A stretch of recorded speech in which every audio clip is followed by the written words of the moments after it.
Descubra o que você pode estar fazendo errado no estudo ativo de matemática e até mesmo português para o concurso do CBMERG. Hoje eu trouxe esse tema para você, para trazer tópico por tópico. Inclusive eu vou até mostrar uma apresentação que eu trouxe para você aqui, focado no CBMERG. A gente vai fazer uma contagem regressiva, onde eu vou falar para você tópico por tópico até chegar no 1. Eu coloquei algumas anotações aqui para não esquecer. E a sétima anotação é desconhecer a estrutura da prova, tá? Muita gente, por exemplo, não sabe que a estrutura da prova são 30 questões de matemática e 30 questões de português. Muita gente, por exemplo, não sabe que se eu tenho 2 horas de estudo, eu não devo separar, por exemplo, eu vou colocar 1 hora para matemática e 1 hora para português. Eu já vou te explicar por que isso daqui é errado, tá? Você colocar 1 hora para cada. Porque o aluno ele não só desconhece a estrutura da prova, mas ele também desconhece a estrutura de como estudar para a prova, ok? Então, assim, eu anotei aqui, ó, o grande erro de não estudar a estrutura e o peso do tópico na prova. É o que pode levar o aluno a gastar tempo demais em temas menos relevantes. Às vezes, nós temos peso, tá? Ainda não saiu o edital no momento que eu gravo esse vídeo. Às vezes, as questões, né, da sua prova pode ter peso. Então, às vezes, é muito mais interessante gastar mais tempo no assunto, na matéria que mais tem peso, ok? Então, se for o caso desse concurso tiver peso, a gente vai dar mais relevância ao que tem maior peso. O que é maior peso, por exemplo? Né? Vamos supor que o peso de matemática é 2 e o peso de português é 1. Não quer dizer que eu não vou estudar português, eu até vou, só que eu vou dar mais importância para matemática, porque se eu acertar mais questões de matemática, eu tenho mais chances de ser aprovado, de conseguir mais pontos, tá? Então tem muita gente que desconhece a estrutura da prova. Então, só para que você saiba, na sua prova é matemática e português, ok? E pode ser que aqui dentro de matemática esteja incluído o RL, que é o raciocínio lógico. A gente só vai saber, tá? Quando sair o edital do seu concurso, ok? Para que você saiba, por exemplo, professor, o que é raciocínio lógico? Dá uma olhada na prova de Soldado do Bombeiro que foi aplicada em 2014. Dá uma olhadinha lá que tu vai saber o que é RLM, ok? Show de bola. 6. Resolver questões de cabeça sem passar para o papel. Por que isso aqui é um grande erro? Apesar de você já ter uma base, por exemplo, em matemática, em você ter facilidade para resolver questões, é sempre importante passar para o papel, porque o ser humano, ele aprende, ele leva para a memória de longo prazo uma informação que ele pode acessar a qualquer momento através da escrita. O ser humano, ele consegue aprender. Quem está falando isso não sou eu, um comedor de feijão com arroz. É um especialista em neurociência, professor Pierluigi Piazzi. Depois você pode até olhar no YouTube aí, o vídeo Aprendendo Inteligência. Eu tenho a coletânea de livros dele, já li tudo. O ser humano, ele aprende na escrita, tá? Então, para você aprender, você precisa escrever. Existe até um provérbio chinês que diz: se eu ouço, eu esqueço. Se eu vejo, eu entendo. Mas se eu escrevo, eu aprendo. Então, quando você está assistindo só a aula, você consegue entender. Agora, se você quer aprender, você precisa escrever. Ou seja, você precisa passar para o papel. Show de bola? Então, às vezes também, por fazer cálculo mental, a gente é ser humano, a gente é falho, né? Ainda mais quando a gente está pegando esse costume de só fazer cálculo errado, pode chegar um dia que você erre a questão, ok? Por conta de um cálculo que pode ser passado para o papel, ok? Isso aqui eu bato muito nessa tecla, que é a galera que não domina os conteúdos básicos e já quer entrar direto para os assuntos do edital. Professor, o que seriam os conteúdos básicos? Por onde que você começaria? Ó? Tabuada, adição, subtração, multiplicação e divisão. É arme e efetue. É saber fazer continha de multiplicação e divisão, adição e subtração. Fazer essas operações também com números com vírgula, que são chamados números decimais. A galera não sabe. Por exemplo, o que é um número primo. A galera não sabe fatorar, não sabe calcular a quantidade de divisores de um número. Não sabem somar frações, subtrair, multiplicar e dividir. Não sabe passar x para um lado e número para o outro numa equação de primeiro grau. Então, antes de entrar no conteúdo do edital, fortalecer a base, ok?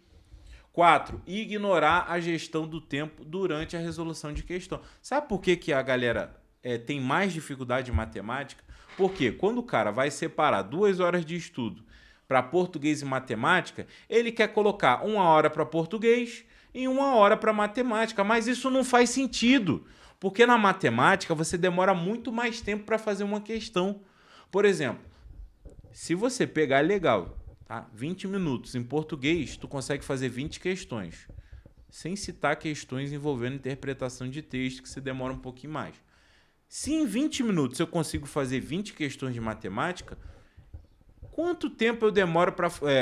se em 20 minutos eu consigo fazer 20 questões de português, quanto tempo eu vou conseguir fazer 20 questões de matemática? Galera, em média, um ser humano que tem um pouquinho de noção vai demorar, em média, 5 minutos. Tá? Mas eu não vou falar 5 minutos, não. Eu vou colocar aqui, para ficar bonito, 3 minutos. 3 minutos por questão, ok? 3 minutinhos, tá? Vamos colocar aqui. Se é 3 minutos por questão, quando eu multiplico por 20, eu tenho 60 minutos. Ou seja, eu vou demorar 1 hora para fazer 20 questões de matemática. Então, isso é o mínimo, né? 3 minutos. 5 minutos aí é o pessoal que tem um pouquinho mais de dificuldade. Aí vai dar 100 minutos, né? 5 questões.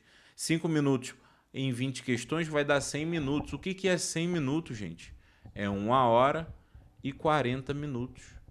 Esse é o normal para fazer 20 questões de matemática. Quando tu soma 20 minutos daqui com 1 hora e 40 daqui, dá 2 horas. Ou seja, se eu tenho 2 horas para estudar português e matemática, cara, 20 minutos para português e o restante tudo para matemática, porque aí você vai conseguir fazer a mesma quantidade de questões. Ah, professor, o peso da matemática é maior. Vamos supor, eu não acredito que vão cobrar peso, tá? Nesse concurso. Mas eu estou te dando um exemplo. Ah, o peso da matemática é 2. Aí que você deve deixar mais tempo mesmo para matemática. Você tem que resolver mais questões do que português, por exemplo. Então, o que na realidade as pessoas fazem? Ah, 1 hora de português? Cara, tu vai conseguir fazer 60 questões pegando bonitão. E 1 hora de matemática? Pô, você vai conseguir fazer aí, em média, 5... colocando 5 minutos, tá? 5 minutos para uma questão. Se em 1 hora a gente tem 60 minutos, quando eu divido por 5, eu tenho 12 questões apenas. Tu tem noção disso ou não? Olha a disparidade. Enquanto em português tu faz 60 questões, em matemática tu consegue fazer apenas 12. Por isso que as pessoas têm mais dificuldade em matemática, porque fazem menos questões. Em relação à gestão do tempo do estudo, é isso. Agora, em relação à gestão do tempo no dia da prova, é muito importante que você sempre comece pelas questões fáceis e deixe as difíceis para o final. Por quê? Aqui você vai estar preparando o seu psicológico também. Muita gente fica nervosa quando já começa por uma questão difícil. Aí o cara fica 10 minutos na questão e ele acha que toda a prova tá assim. Então, já viu o jogo de palitinho? Já viu quando a gente brincava de palitinho? Que a gente ia pegando...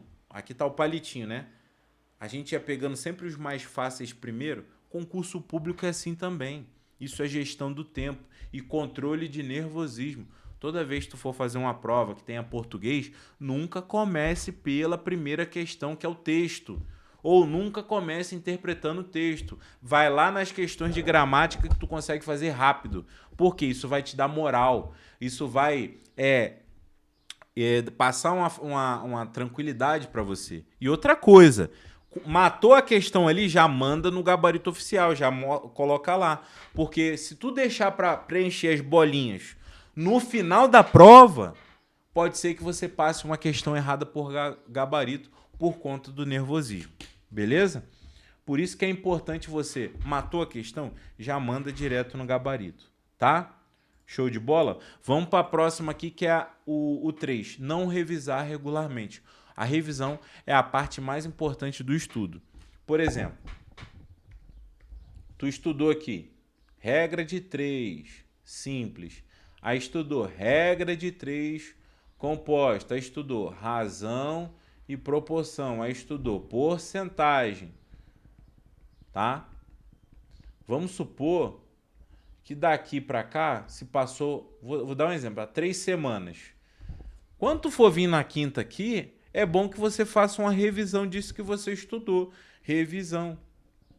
Para você não esquecer, por exemplo, que a regra de 3 simples é dividida em diretamente proporcional e inversamente proporcional, tá?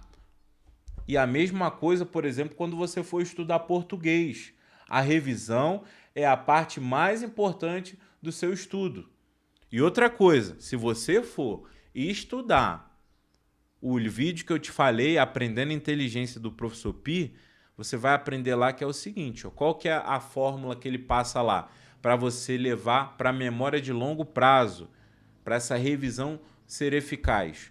Você primeiro assiste a aula, depois você escreve sobre a aula, depois você faz exercícios sobre a aula, para depois você dormir.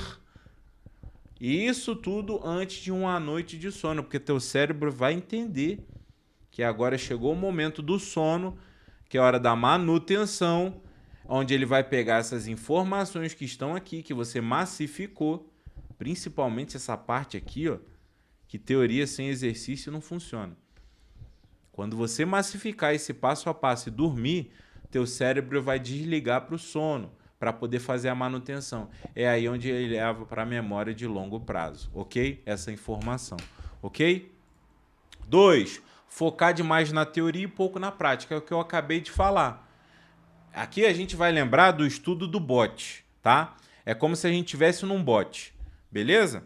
E aí você não tem remo, tá? Não, vou utilizar o bote com remo, né? Imagina você lá no bote com remo, beleza? Você vai fazendo o movimento, né, do remo, não é isso? Show de bola? Às vezes pode ser assim, não é isso? Beleza? Mas vamos imaginar que você está fazendo esse movimento com as duas mãos. Esse movimento, ele significa o seguinte, teoria e prática. Vídeo aula, exercício. Estudo, aplico. Estudo, aplico. Estudo, aplico. Tudo que eu estudo, eu já aplico. Eu não só estudo, ver aula, ler PDF. Não. Assisto o vídeo aula, leio o PDF, aplico, faço exercício. Estudo, aplico. A teoria do bote. Ok?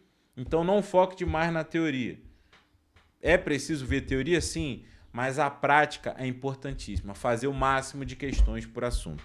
Fazer o máximo de questões por assunto, ok? Essa daí é relativa ao 2, né? A questão de focar demais na teoria e pouco na prática, ok? Existe um erro, né?